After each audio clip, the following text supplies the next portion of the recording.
power to exercise voting rights. Married to a foremost educationist and teacher, Israel Oladotun Ransom Kuti, the first president of Nigeria Union of Teachers, Funmilayo Ransom Kuti was the mother of children who inherited her spirit of activism. Olufela and Be Ololari, the former, a renowned musical legend. She was the first female student of Abeokuta Grammar School and the first female to own and drive a car in Nigeria. The award recipient of Member of Order of Nigeria MON and Lenin Peace Prize, was born on 25th October 1900 and was killed on 13th April 1978 by rampaging road soldiers in Lagos. Western Spring Television identifies Funmilayo Ransom Kuti as a watershed character in history.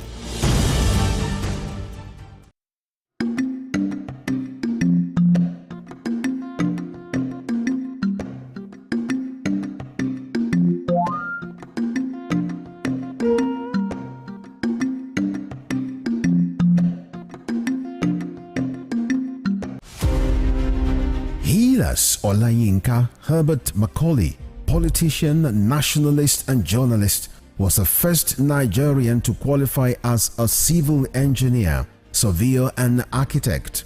Born on November 14, 1864, Herbert Macaulay was the founder of Nigeria's National Democratic Party, the first political party in pre-independent Nigeria. Scholars of Nigeria's political history describe Herbert Macaulay as the intellectual bulldog of 19th century Nigerian nationalist movement, in the deference to his qualities as founder and leader of two foremost political parties, Nigeria National Democratic Party (NNDP) and National Council of Nigerian Citizens (NCNC). His matchless versatility in party organization and control kept the British colonialists on their toes in the entire span of his active life. After his death on 7th May 1946, Herbert Macaulay remains a hero of his country, which recognized his anti-colonial struggles. Today, Nigeria's 10 naira coin bears his oval face and trademark moustache. Western Spring Television identifies Herbert Macaulay as a major character in history.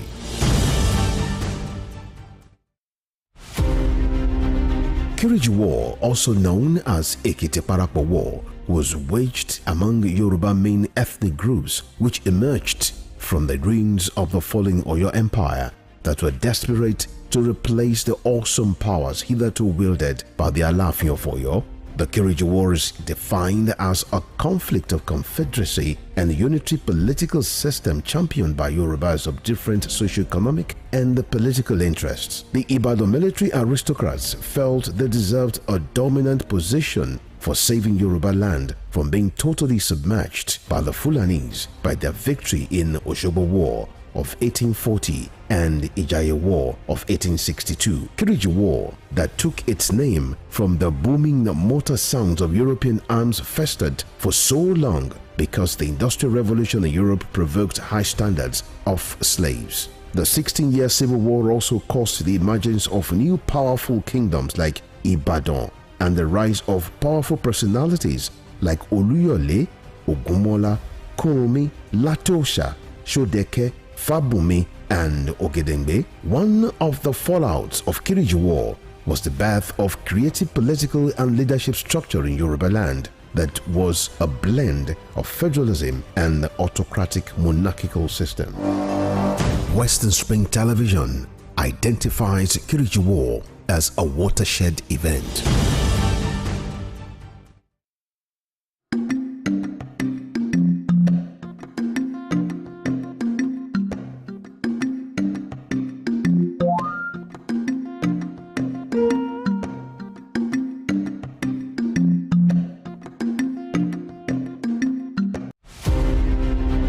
The Korean War of 1950 to 1953 pitched North and South Korea against each other in response to intrigues by nations beyond their border with different interests from those canvassed by the two brother nations. The Korean War had all the nuances of an external conflict induced by powers that were interested in subjugating North and South Korea. Japan had leveraged on its military power to annex Korea in 1900 and imposed a military union that did not sit well with the citizens. Japan not only lost its war of conquest against Korea, all its powers were obliterated by the effect of the World War II. The end of World War II got Korea divided into two nations along 38 parallel lines by the instrumentality of the United States of America and the Union of Soviet Socialist Republic. The Korean War lapsed into a Cold War when it stopped the prying eyes of external forces into the internal affairs of a nation now divided along its north and southern territories. Western Spring Television identifies the Korean War as a major event in history.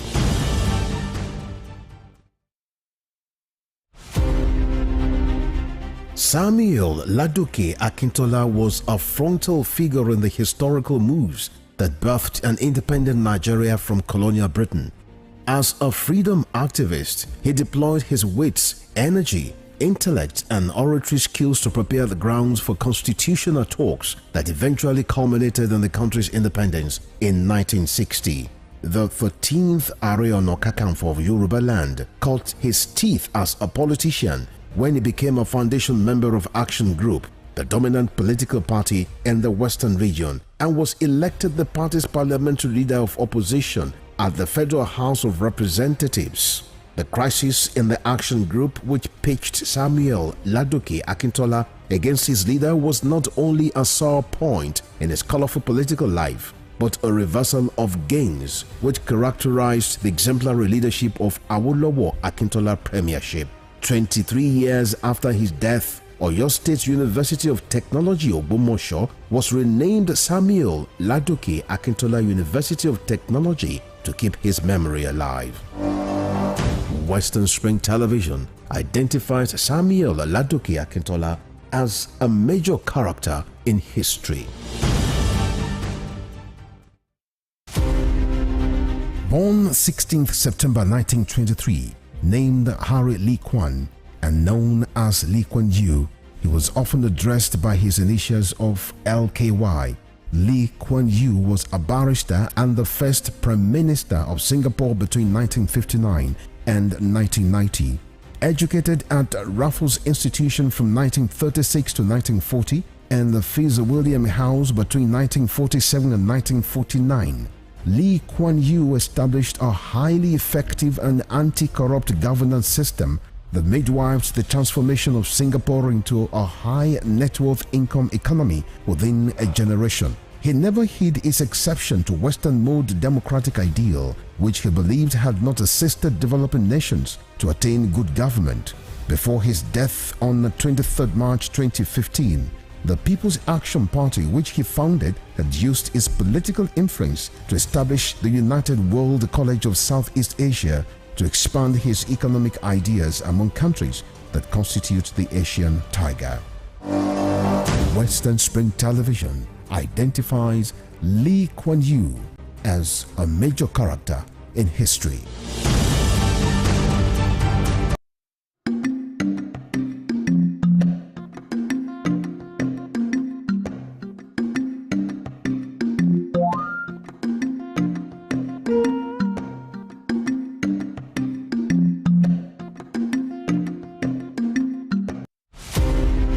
Nelson Rolihlahla Mandela was an anti-apartheid activist who gave his all for the elimination of what has been described as the world's most vicious rule of the unjust and man's inhumanity against man. He was born July 18, 1918 in Mvezo, South Africa. Educated and trained as a successful legal practitioner, he took up the gauntlet of a human activist against segregation by the minority white suprematists in South Africa. At the climax of his trial for treason, orchestrated by the minority South African government, the great crusader for democratic equality was prepared to pay the supreme sacrifice to establish majority rule in his native land.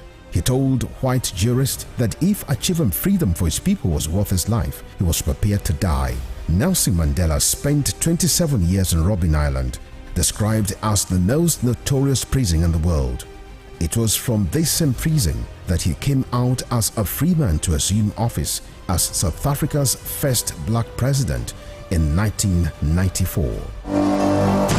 Western Spring Television identifies Nelson Mandela as a watershed character in history.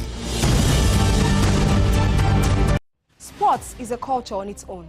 It has its own language, its own people, with their own way of life.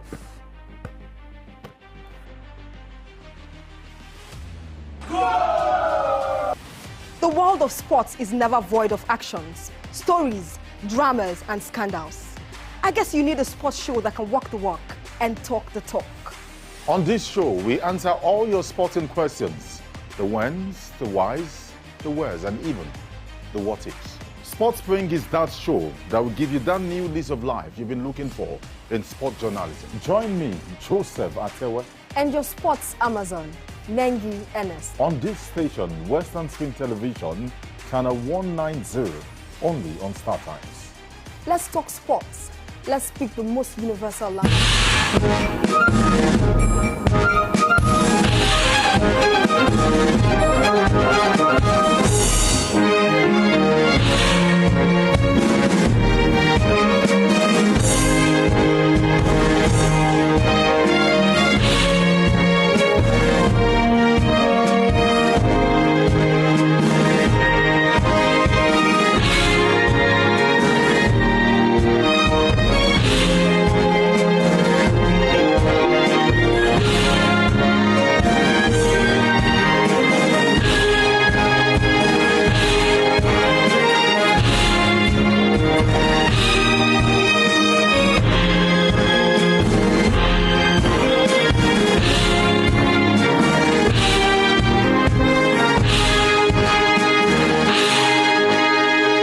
Western Spring Television, ours it is.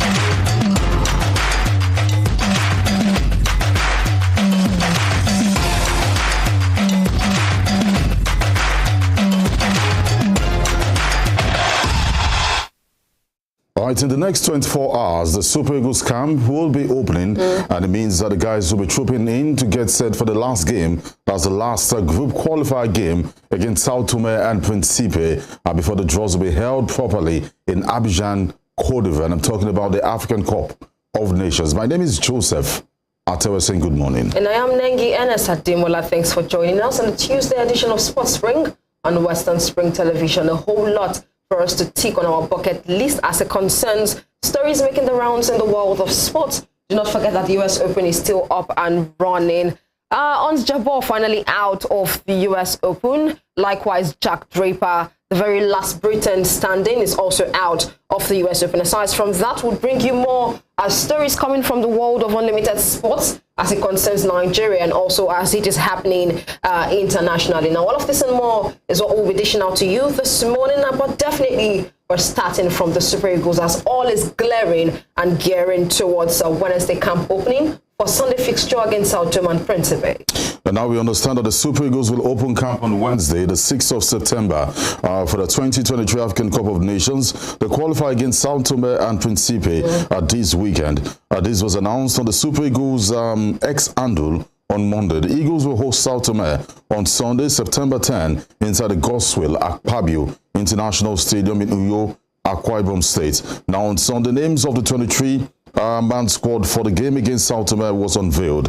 The trio of Victor Boniface, Gift Orban, and Jordan Torun Viga, I hope I'm correct, got their first call of White Tyron Ebueyi and Jamilu Collins returned to the team. And also the likes of Kelechi Iheanacho, Victor Shime, Moses Simon, Wilfred Ndidi, Williams Truss Ekong, And Samuel Chukwu is among the players invited, and the Eagles, alongside Guinea-Bissau, have already secured qualification to the next year's AFCON in Côte d'Ivoire from Group A. Definitely, just like Joseph has rightly stated on Sunday, the names of the 23-man squad for the game against Sao Tome and Principe will be unveiled. Well, all the best to the guys, and of course that they've been able to secure the top spot in the group, and this should not pose as a stiffer challenge for them. Definitely, we've played Sao Tome and Principe before, and of course that game ended 10-0, if I'm not mistaken, right there, 10-0 in favor of the Super Eagles of Nigeria, and this time should not be an exception. Remember, tomorrow camp opens for the Super Eagles in preparation for that game in Uyo on a Sunday. Now, and why I feel like, because in as much as we qualified, a lot will say, I will qualify for the African Cup of Nations. Yeah. You know, we suffered something at the last African Cup of Nations, you know, not making a statement during the qualifiers, and that was why we're shifted to Gaiwa, which is 26 hours away from the capital by bus. You know, it was a lot of stress for not just the players. You know, you land in Yaoundé, you still have to fly for 2 hours, which is a lot of problem for these guys. So if we beat Sao Tome and Principe, it means that, yes, we'll be in Portugal, no doubt about that. But then the countries that we meet will also be looking good. And where we'll stay when the draws are held.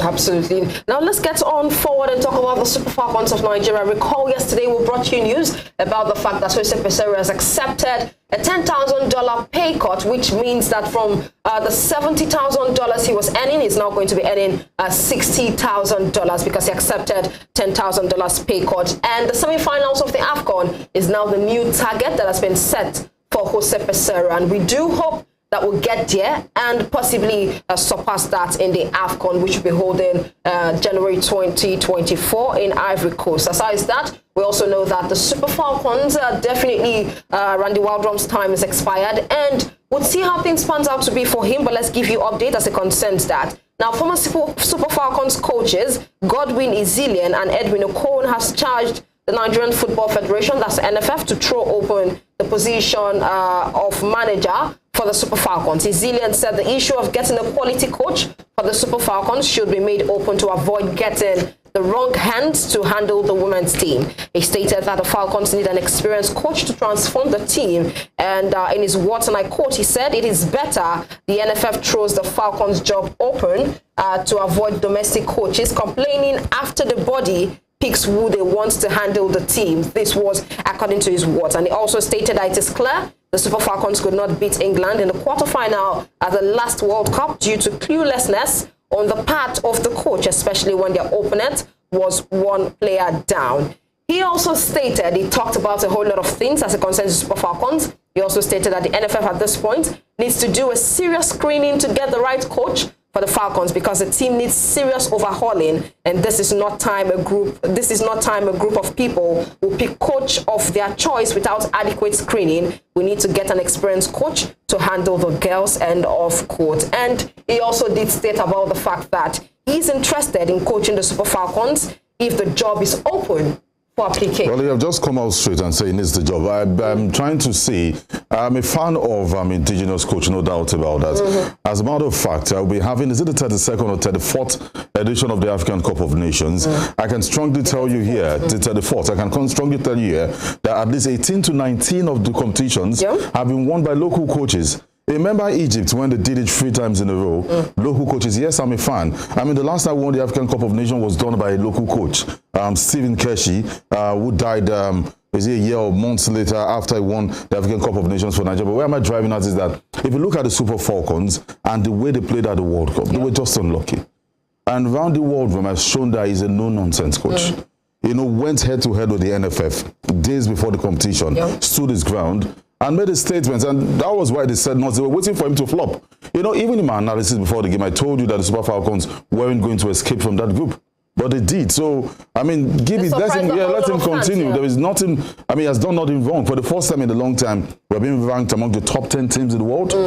Well, I understand his angle. He needs a better job. He needs better pay, and that is why he's saying they should throw it open. They will throw nothing open. You know, there's no problem of him lobbying at this point in time, but then you know where these guys would come out to criticize the coaches and all of that. But are things working in terms of management? In terms of these girls, are things working really well? Guys like this, with all due respect to him, will be easily manipulated by the NFF. We know the crisis going on. We know what is happening in the NFF. You know, one of the issues when the World Cup had going to that competition was that there was a goalkeeper, a local goalkeeper, that they said they should pick. That they said it's not going to pick. How do I pick a goalkeeper? He has not seen but people like this will pick just to, you know, he gave me the job. Do you understand? He gave me the job. Let me, please, even if she will not start wasting slots. Alamatwai, they didn't see what she did. The girl they gave red card, Deborah, picked her from somewhere, saw her play good football, picked her. So that is what the coach will do. And as I said, they were unlucky against England. So they should let him continue if they don't want the team to crumble. He apologized at the African Cup of Nations when we came fourth against all odds. So, well, it's left to the NFF to take the decision. You know, Joseph, at this point in time, you know, we usually talk about the fact that our sports minister is, of course, his pedigree does not, you know, spell anything related to sports and all of that. And you did make mention of the fact that most of our local players, most of those players who have retired should opt in taking jobs like this. And I made something clear that day while we were talking about the Minister of Sports when he was just inaugurated into that position. I told you that it's these Nigerian players who have retired. They know what it takes to be there. They know the manner at which godfatherism, favoritism operates there. So there is no way that you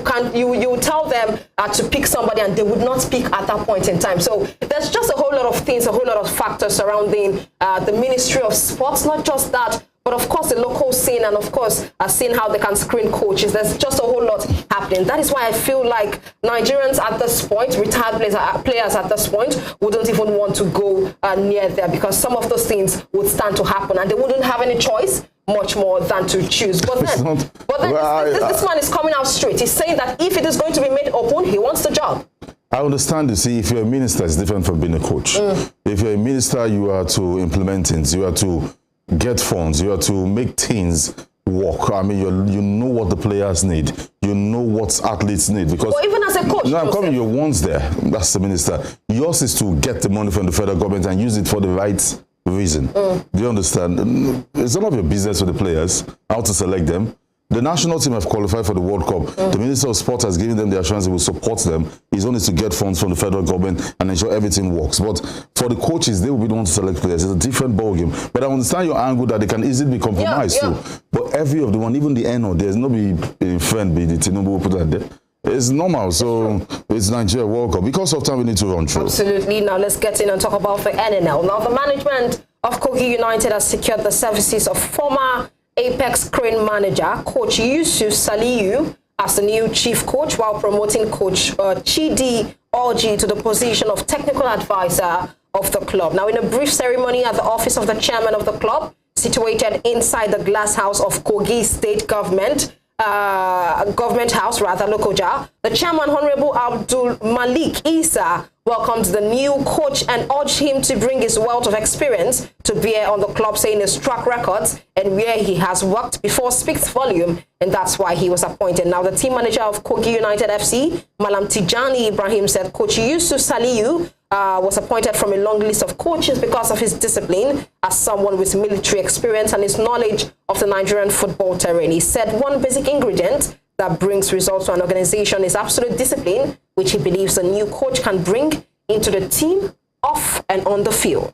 And away from that, we'll move to other stories quickly on the local scene. And let's go to Kwara State, Nengi. Absolutely. Let's talk about what's going on in Kwara State. And now we concern the Nigerian Premier Football League for the 2023 and 2024 campaign. Now, Kwara United has been scheduled to file out against Sunshine Stars on Wednesday. That's tomorrow at the main bowl of the Kwara State Stadium complex, Ilori. The match is part of the preparations for both teams ahead of the commencement of the 2023 and 2024 Nigerian Premier Football League. And for Kwara United, it's more than just a game. Now, the team last played inside the 18,000 capacity facility constructed in 1977 in the 2021 and 2022 season, and on a synthetic surface. They will be returning home for the new season and play now on a natural grass surface and with their fans in the stands. The team played all its home matches in the 2022 season in both Ibadan and Akure following the regrassing of the pitch,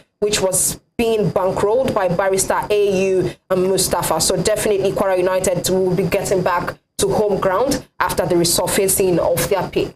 All right, before I give you details about the postponement of the annual general meeting, Nengi, we hear that the VAR will be introduced. Absolutely. That's the video assistant referee. That's for the NPFL. Now, a whole lot of development is following the new season for the NPFL. That's the 2023 and 2024 season. Of course, we have the NPFL Live app, which would be streaming all games with the AI camera. And of course, that's been test run before the start of the very first game, September 9th. Now, the president of the Nigerian Referees Association, Sani Zubar, has hinted that plans are ongoing to deploy video assistant referees in the Nigerian Premier Football League from the incoming 2023 and 2024 season. Now, just to also remind you that the new season kicks off on Saturday with the opening fixture between 3SC and Plateau United in Ibadan. And Zubair noted that the introduction of VAR will further enhance the performance of the referees, even now that most of the matches in the league will be streamed with newly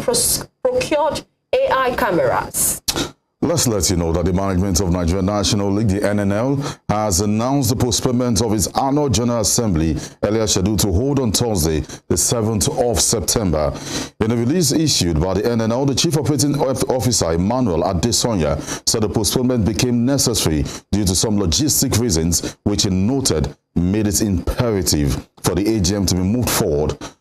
He said, and I quote, "This is to inform concerned clubs and stakeholders that the annual General Assembly formally fixed for the 7th of September will no longer hold because there are some logistics challenges we want to sort out before the AGA." Well, that is how it stands for the NNL, talking about their annual General Assembly. I mean, there's always postponement when it comes to most of these things, like we also saw in the NPFL, where their annual General meeting was also postponed. But we do hope that things get better, and if they put a date to a particular event, it should definitely be that date. Now, ahead of the 2023 International Weightlifting Championship in Saudi Arabia, the Nigerian Weightlifting Federation, that's NWF, has listed 6 lifters that will represent the country. Now, the list, which comprises 4 females and 2 males, includes 2022 Commonwealth Games gold medalist Folashade Lawal and Adijat Olarinoye. That's in the 55 kg category. Now, also on the list are 2019 African Games gold medalist Joy Ogbone in the 71 kg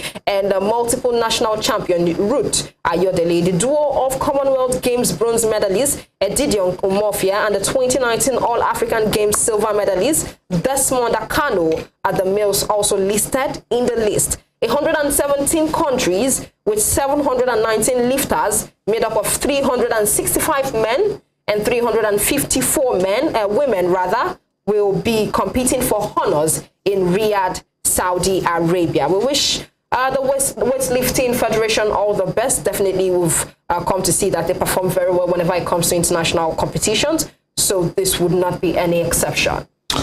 Just before we go on the break, this is the Federal Ministry of Sport Development has announced September 20th to the 30th, 2023 as the new date for the 7th edition of the National Youth Games, which will be held in Asaba, Delta State. The new date was confirmed after a meeting between the Ministry of Sport Development and the Chairman, Delta Sports Commission, Tonobuk Okoa, which took place in Abuja on Monday. The ministry stated that the change in date was to allow more time for the operationalization of plans towards hosting a successful youth fiesta.